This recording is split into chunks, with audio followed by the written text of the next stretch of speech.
ako, congratulations for another album. Tell me something about it. Paano siya na-concept? Paano yung concept ng value album box? Paano siya Okay, so our debut album is called Limasawa Street. Ang Limasawa Street ay galing sa word na masawa, which is a Butuanon word for light.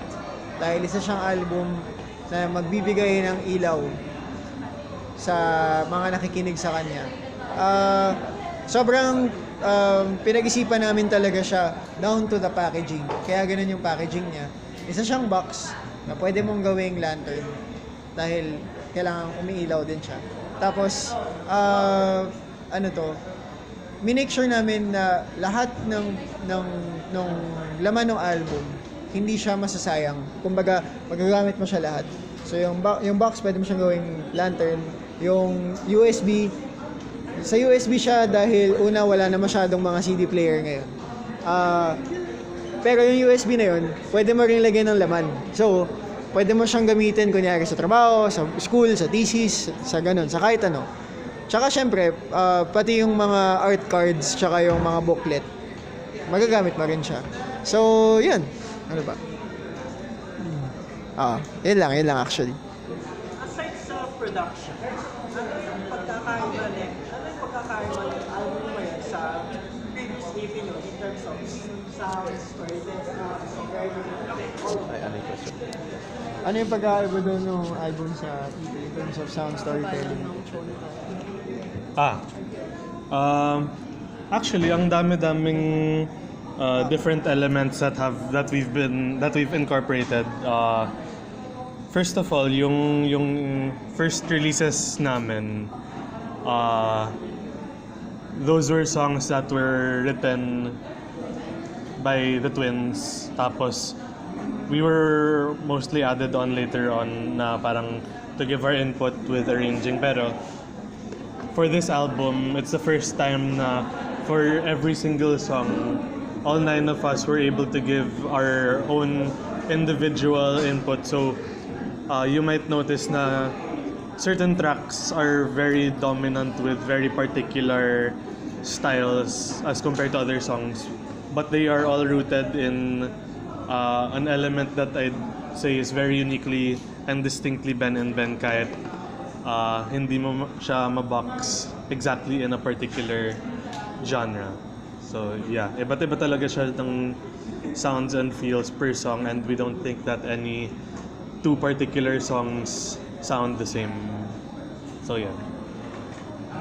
Another question is, sa album nyo, ano yung pinaka-favorite mo? Bakit siya na Favorite song?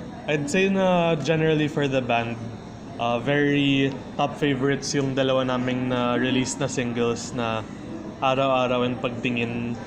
Mostly because of how close they are to us personally, but also kasi ang sarap nilang tugtugin live. But that goes naman with all the other songs, pero overarching, that seems to be more or less the band's two top favorites. Yep. Or gusto mo ba Another one, sa album nyo, ito na nga, about sa inyo, anong kwento nyo sa isang kanta na yun? Isang unique one. isang story? Sa isang song sa album? Recording. While recording. One song lang. One each. Para sa lahat. Yes. Or, One each. Song tapos kwento. Okay. One each na song sa akin. Siguro ako. Siguro for me, the song that I most resonate with is Tala Arawan because it's about growing up and moving on to a different chapter of your life. And I'm kinda in that phase now. So yes. Resonate. Tama, di ba? Yeah, Resonate. I like Sampagite kasi it's really, with everything that's happening ngayon, pag napakinggan niyo siya, you'll get why I really like it. So yun, ako na yung Sampagita, yung favorite ko yun. Pero yung War also, which I wrote, yun, well basically, since I wrote it, it speaks about inner wars at the same time. I like pagtingin because I was once in love with my best friend also.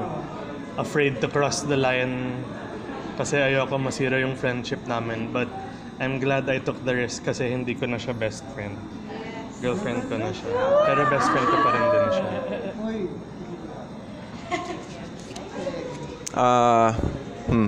Araw-araw. Because with every love relationship that you have, it's always going to be hard and it's always a choice that you make every day. Ikaw. Sorry. Ako siguro Lucena. Kasi mahirap yun yung mahirap gawin kasi yung Lucena kasi tungkol siya sa pag-move forward. Parang mahirap kasing kumawala sa kung nasaan ka kapag meron kang pinagdadaanan. Pero kapag nakaalis ka na doon, napakasarap niyang pakiramdam. So I guess yun. Ako naman, I think war din. Kasi sobrang yung inner struggles, it's real, like the battle you have inside your head.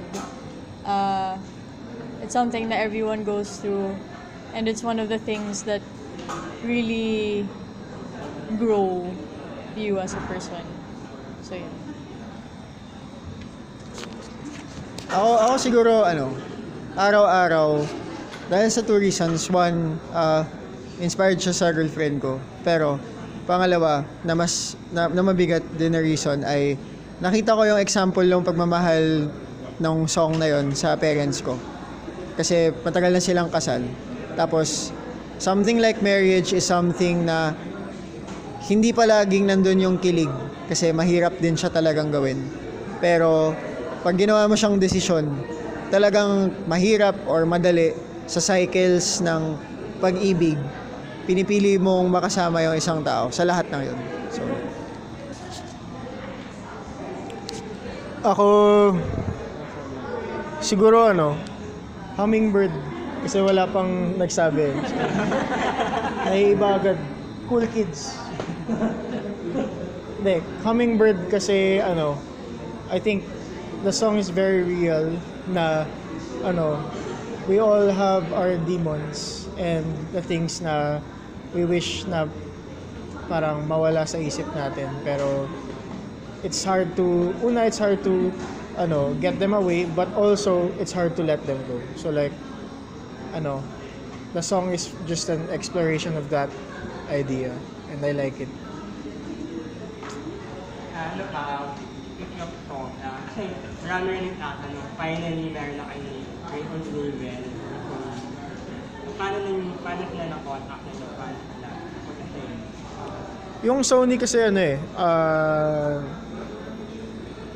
ever since na narinig namin na pupunta yung Sony sa Philippines, actually narinig namin na pupunta yung Sony sa Philippines because they wanted to sign us. And it was a long process of deciding kung ano ba yung next step namin. And it's not really about because you wanna sign with the label, ganon. Yung Ben and Ben kasi, one of the things na we stand for is growth lagi. And siguro yung nakita namin na next step towards yung growth na yun ay partnering with Sony. Kasi amazing team, amazing vision, amazing people, and umaga tali kami in terms of like yung gusto naming ma-accomplish. Any future plan out? Any main plan mo for me? Music videos?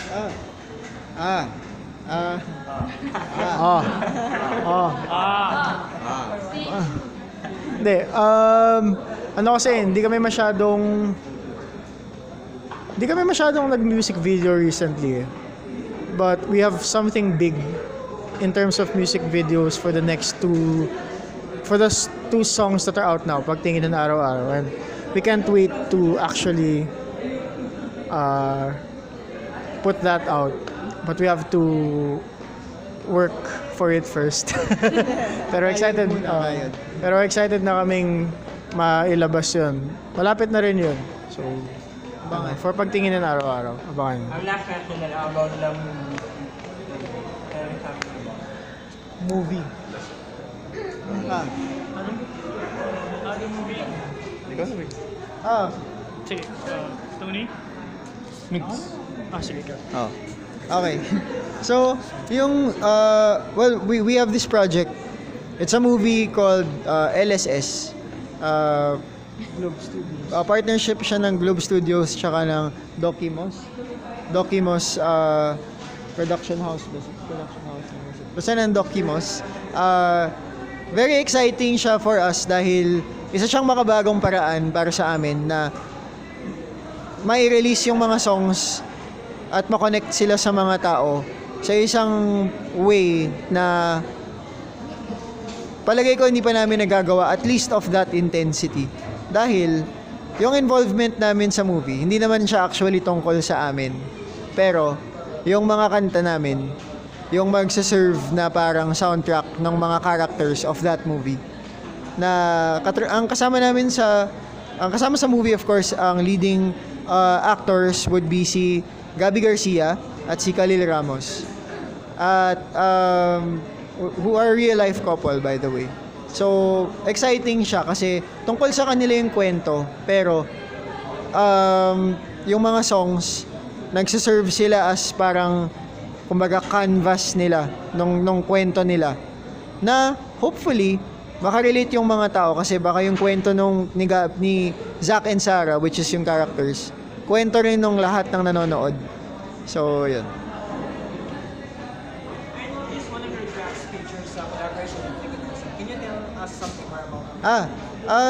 Yun, nagkaroon kami ng karangalan na makatrabaho si Ebe kasi of course ever since, I mean, sino ba namang hindi nakakakilala sa Sugar Free. Tapos medyo nakilala namin si Ebe because of music camp before. Tapos medyo naging kaibigan na namin siya after. Hanggang sa nag-lead na nakasama namin siya dito sa debut album namin. Ano siya, ang galing-galing lang talaga niyang tao. Or ang galing, kumbaga, naalala namin yung moment ng recording sa studio nung nagtatrack kami. Tapos Akala mo mataas yung boses ni Pao. Biglang ang taas-taas pa rin pala talaga ng boses ni Ebe. So, nagpataasan sila ng boses dun sa song. kumbaga, nga talaga eh. Parang, tapos sasabihin niya pagka-track niya ng sobrang taas na note. Okay ba yun, bro? Okay ba yun? Parang kaya ko pa eh. Sabi ko, Kaya pa. Okay na yun eh. Pero yun, sobrang love namin si Ebe. Tsaka excited na kaming marinig niyo yung song kasi very significant din siya sa amin. So yun. Ito, last question. Can each one of you can tell me ano yung mga pinaka-memorable na moment na nagawa nyo during the entire process of making this album? Sige, Seta. Ang daming memorable moments eh. Pero yung, siguro at the top of my head lang, yung pinaka sobrang nakakatawa siyang maalala. Kasi yung, nung mag-record na kami ng Pagtingin, which was parang super pahabol na song yun kasi originally 12 tracks lang dapat yung album. Tapos, umakit na lang si Pao kami from a convenience store. Tapos bila sasabihin niya, may new song na ano. Tapos okay, sige. Tapos nung magta-track na for Pagtingin, yung vibe niya kasi diba sobrang chill lang. Tapos that day kasi sobrang dami kong nainom na kape nung umaga. So, nung nagta-track na kami for the drums, nahirapan ako sumunod dun sa tempo kasi sobrang chill niya, tapos yung heart ko nagpa-palpitate. So hindi ko alam, like sobrang tapos kasi parang may natutunan akong breathing technique somewhere online. Tapos trinay ko siya. Humiga lang ako sa floor, tapos huminga ako ng mga ilang seconds habang nire-run yung song. Tapos pagkatapos nun, parang sabi ko, okay, game. Tapos after nun, parang sabi nila, okay na yung take na yan, okay na yan. Tapos parang, wow, it worked. So yun yung isa sa mga pinaka-memorable sa akin. Ako, memorable sa akin yung yung araw na nag-record ako ng backing vox sa Baka Sakali. Kasi si Sir Janoy Danao, tinutulungan niya kami. Siya yung nag-guide sa ilang mga vocal tracks namin. Tapos first time yon na nandun siya, tapos ako yung magre-record. Tapos siya lang nandun, tapos ako lang, tsaka si JP, tatlo lang kami. Tapos, yun pa talaga yung araw na, may sakit ako. Kasi tuloy-tuloy talaga kami recording. Tapos isa yun sa mga huli naming na-record. Tapos as in, yun pa talaga yung araw na may sakit ako, tapos wala na akong boses. Tapos yun pa talaga yung araw na nandun siya. Tapos, kasi, dahil yung song na yun, si Ebe tsaka si Paolo yung lead vocals doon, di ba? Tapos ang taas ng boses nila, di ba? So, yung usually yung assignment ko sa backing vocals, mas mataas pa doon sa main vocals. So, talaga namang, guys! So, pero kaya nung nag-record ako, tapos nagsasabi si Janay na, sige, kaya pa yan. Talaga yung pag-inom ko ng tubig. Kaya natin to. So, ayun. Hindi ko makalimutan yun kasi medyo nahiya pa ako sa kanya. Pero, nung natapos yung at nagawa namin yung pinagagawa niya, sobrang fulfilling. Ako dalawa yung memorable experiences ko eh. Yeah, di ba? Sharp ears. So yun, since alam kong sobrang tagal naming mag-record, dinala ko yung PS4 ko dun sa studio. So dun ko sinumulan yung Kingdom Hearts 3. Memorable yun sa akin. Tapos pangalawa, I actually spent my birthday sa studio. So, nagkaroon kami ng surprise party headed by my girlfriend and my mother. Dinala nila ako ng salad kasi nagda-diet ako. Tapos yung ate ko rin nagdala siya ng keto-friendly cake na sobrang medyo pangit yung lasa pero it's still cake. Ha? Sarap nun eh. Na-enjoy na. Masarap pala siya. Mali lang yung memories ko. Pero... Hindi ka nakakain kasi inubos namin. Naubos lang siya. Oo nga. So, ayun. Memorable yun. Kasi nandun din silang lahat. Nanood kami ng video with a bunch of greetings from my friends and family. Tapos, ayun. It was nice. Ako when we recorded, favorite memory ko or one of my favorite memories was when we recorded yung Roots. Yung song namin na Roots. Kasi for most of our songs sa album, kasi as an electric guitarist, which is a very common role of a band member sa band scenes here in the Philippines, I want to sound like an electric guitarist. Pero, very personal to. Pero for the band Ben and Ben, and for our music na we make, I don't feel bad at all about this. Pero a lot of times, the song calls for something that doesn't sound like an electric guitar, which I really like. Kasi I don't like sounding like an electric guitar all the time. Kasi you make the listeners think or question, anong sound yun? Saan galing yun? Ano ba yun? Synthesizer ba yun? Keyboard ba yun? Flute ba yun? Ano ba yun? Electric guitar yun. But for the song Roots, ang sakto pa, kasi yung week na yan was when he found out na we'll be watching John Mayer. And for the song na Roots, parang for some reason, I was inspired na unlock yung John Mayer influence guitar stuff. Tapos pasok dun sa song na to sound like an electric guitar. So and I really had fun with that. Unleash the Mayor. Unleash the Mayor. Ako naman siguro napagdaanan namin lahat to at one point na nakaschedule ka sa last slot of recording pero pumunta ka ng pinakauna or ng maaga. So, maghihintay ka dun ng buong araw. Tapos, parang okay, sige, makikisama ka sa recording din ng iba, di ba? Parang, kumbaga, collaborative kasi siya eh. Pero syempre, sa pakikinig nung tsaka paglalakad-lakad, tsaka pagdating nung dulo nung araw, pagod ka na rin, di ba? So, nung time na yun, there was this one day na buong araw talaga parang excited akong i-record yung part ko for a song. Tapos, nung pinarinig nung producer namin na parang, okay, so dito ka papasok, tapos ito lang yung gagawin mo. Sabi ko, okay, yun lang pala yung gagawin. O, sige. Sa war to eh. Tapos, nung tinatrack ko ng isang beses. Tapos sabi niya, sige, isa pa, kaya pa. Isa pa. Tingnan ako ng isa pang beses. Tapos, Sabi ko, ay sabi niya, sige, kaya pa, isa pa. Tapos nung mga pangatlo or pang-apat, tahimik na ako, sabi ko, sige, isa pa, sige. Okay. Tapos nung sumablay na ako, wala nang salita, as in, gumana na lang ako. sobrang tense na nun. Pero ang dami na, siguro mga naka 9 times na kami ng take. Nung isang part lang na yun na ang simple-simple. Tapos, nag-end up na hindi rin namin nagawa nung gabi. pero the next day, isang take lang, tapos natapos na. So parang, wala eh.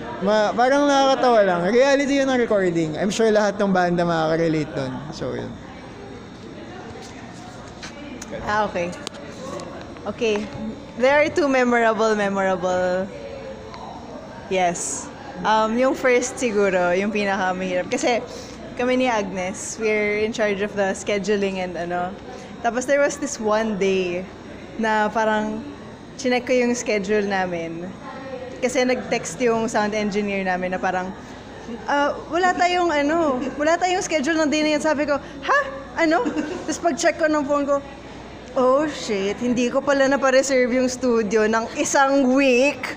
So imagine yung delays namin ng araw na yun. Parang we had to look for different studios and ano. Pero doon ko talaga na-feel yung love ng bandmates ko for me kasi pinurgive naman nila ako agad. Nakahanap naman tayo ng ibang mga studio. Yeah, we were able to pull through. Yung second favorite memory ko was the day we were supposed to record on a real grand piano. Kasi nung morning na yon, parang the night before sinabi ko na, okay, sige, magre-record po kami ng totoong piano, patono na po natin sa technician. Tapos, tinono na. Tapos nung umaga, okay, wow, ang ganda ng tunog niya. It sounds so clear. It's, pati yung touch niya, nag-iba.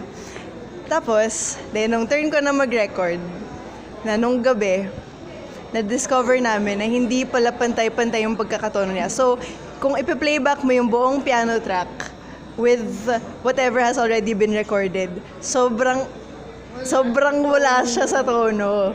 So, parang yung inantay ko ng buong araw na yan, aray! It did not work out. So, yes. That's it. Not good storyteller. Go, Agnes! Sa akin yung yung Sampagita, nung nag-record kami ni Jam, so usually sa buong album, lagi kaming sabay ni Jam mag-record para nandun yung energy. Tapos for some reason, yung Sampagita kasi, gina-jam lang namin siya dati. Tapos yun yung isa sa mga first times na ginawa namin siya talaga ng full na lahat kami. Pero nung nag-record kami, it was just like being jam sa loob ng studio, tapos sila Miguel sa kabilang side. Tapos, after ng one take, pumasok yung producer. Sakala ko sabihin niya ni JP sa akin na parang, ayusin natin, may tinitweak kasi sa bass. Tapos, nung pagpasok niya nung studio, bigla niya akong hinag.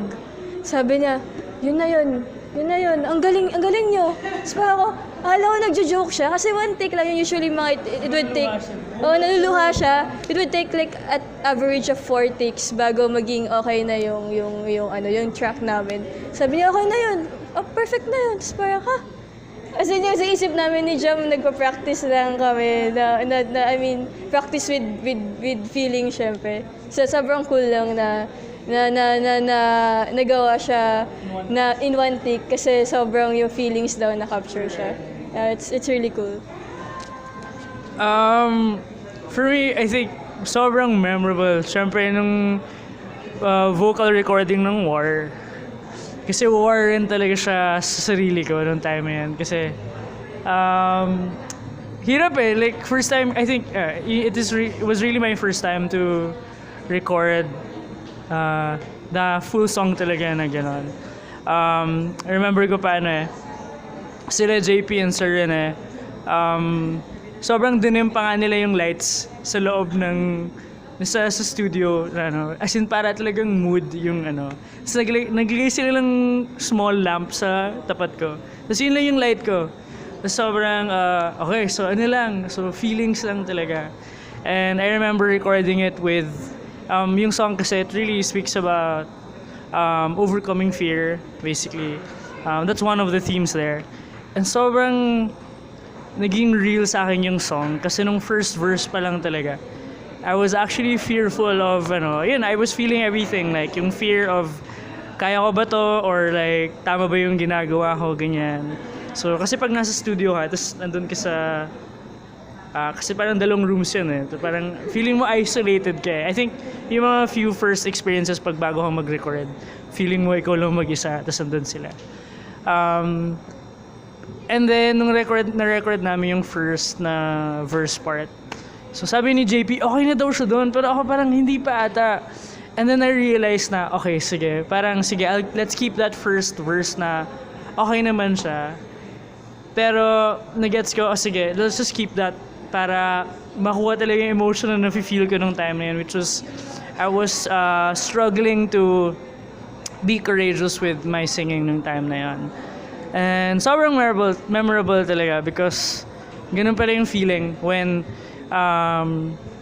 you're being vulnerable with your art, you're being vulnerable with what was entrusted to you, that you have to let out, you really feel na you're just a vessel na the secret there is that if you just surrender to that love, to that higher creative power talaga to just flow through you, and then it just comes basically. And it was a very really really memorable experience. Memorable. Siguro ako yung memorable moment sa recording. Yung marami eh. Pero siguro kwento ko na lang yung pagkasulat ng pagtingin. Sobrang memorable niya kasi Tapos na dapat eh. Oo. Tapos na dapat. So parang yun nangyari dyan. Usually kasi nagpapadeliver lang ako palagi ng pagkain. Or inutos ako si Miguel. Pero for that day, sabi ko, sige nga baba ako, total last day na naman. Bili akong pagkain. So bumili akong pagkain sa convenience store sa tapat. Tapos, along the way, pababa. Siguro ang nag-start nun, parang meron akong na-overhear na parang, sa elevator, parang may kausap yung babae sa phone. Tapos alam mo yung parang, yung alam mong, masasense mo kasi kapag yung kausap niya yung, parang, siya, parang trip niya yung kausap niya, pero hindi pa sila. Kasi yung pagkausap niya parang, sige, kita tayo. Hindi, okay lang, sige, okay lang. Sige, okay lang, ihintayin na lang kita. Ganun. Yung parang, yung, kumbaga parang willing siyang ma-inconvenience. Ganun. So parang, siguro yun yung isa sa mga nag-trigger ng thought. Tapos parang, nung naglalakad ako, parang, palaisipan ko yun eh. Parang, why is it always a mental battle when it comes to topics like that, di ba? Na parang, bakit ba laging ang hirap nung process na yun na, na if may gusto ko sa tao, aminin mo ba o hindi, di ba? Parang, why can't it be just straightforward? And sabi ko, maybe what it needs is a song. And then, I recall din yung mga, yung my own experience with it nung umamin ako ng feeling sa girlfriend ko. And then, yun, pumasok na yung song bigla. As in, lalaglag lang talaga siya. Tapos pagbalik sa taas, parang trinay siyang tugtugin sa guitar. Tapos, nandun si Andrew nun eh. Naglalaro na nandun din si Pat nun. Kasi ganito. So naglalaro si Andrew ng PS4. Nagre-record si Poch nun. Tapos, parang si Andrew, habang tumitingin sa PS4, parang tinitingnan niya ako, tapos parang sabi. Kasi first time yung naririnig. Si Pat naman, habang tumutugtog ako, parang medyo scary look si Pat na parang, so, is that a new song? Tapos, So, Sabi ko pa nung una, sa susunod na album na yan Oo, yung mga posibleng hirit. Tapos, sabi ni Andrew, record na natin! So, tapos siguro, nung nagde-dinner kami, sa studio nung time na yun, parang, kami, yung parang, game, bukas. Tapos, syempre sila yung schedule people so, nababuisit na sila kasi, tapos na nga tapos dadagdagan mo pa ng araw. Tapos sabi namin, sige, okay, we're going to record this in one day, lahat. Lahat na instruments plus vocals, lahat. Walang rehearse. Oh. So, literally, yun yung ginawa namin. Ni-record namin lahat yun in a day. And it's the fastest then that we recorded. Pero we're very happy with how it turned out. I think everyone really just, played. Kumbaga, naglalaro lang talaga lahat. Tapos, masarap sa feeling na, naglalaro ka lang tapos may na-accomplish kang bagay. So, yun yung story nung pagtingin. And for me, it's one of my favorite memories sa recording process. Just invite yung letter. Invite. Sa tour? Okay. Yes, we're inviting everyone to please support our album. It'll be out May 31 on Shopee. We're partnered with Shopee, so pwede nyo na siyang orderin doon nationwide. Tapos, sa mga nag-pre-order, today May 10, sana na-receive nyo na yung copy nyo and we hope you enjoy the album. And salamat. And starting May 17 onwards, magkakaroon kami ng Limasawa Street Album Tour sa buong Pilipinas in partnership with Ayala Malls. Tapos, sa tour pala na yun, magiging available din yung albums for purchase sa lahat ng legs ng tour. So, mabibili nyo siya sa album tour. Para sa schedule, punta lang kayo sa social media pages namin. Naka-post siya doon. Okay, thank you guys.